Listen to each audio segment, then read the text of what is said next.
પ્રતિમા ખુરશીઓ ગોઠવી દેશો. તો એને આજે મિત્રોને હું વિનંતી કરું છું, 5 કિલો અનાજ પર ગોઠવણી કરી ભીખ દેશો. માંગવું પડે છે. શું આદિવાસી ભિખારી છે? આદિવાસી તો પહેલા આદિવાસી આદિ અનાદિ કાળથી રહેવા વાળો આદિવાસી એ હિન્દુ નથી, એ પ્રકૃતિ પૂજક છે. તો આદિવાસીઓને વનવાસી જંગલવાસી કહે છે.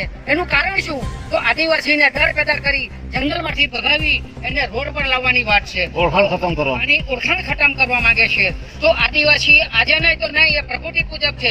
ઈનોએ પણ ડિક્લેર કીધું છે કે ઈનોની અંદર આદિવાસીઓ જ્યાં વસ્તુ હોય એની દખલઅંદાજી નહીં કરી શકે. ભાઈને હું વિનંતી કરું તો છું, મારી સ્ટેજ પર આવીને એવું મને મળે. છે કે ભારતની અંદર ભાઈને હું વિનંતી SC, કરું ST, છું, OBC સ્ટેજ પર માઇનોરિટી આવીને મને બધાને મળે. ભાગીદારી આપી છે.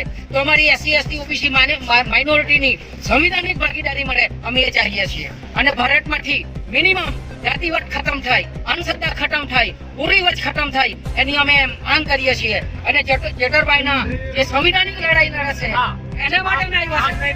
માંગ નહીં કરીએ. માંગ નહીં કરીએ.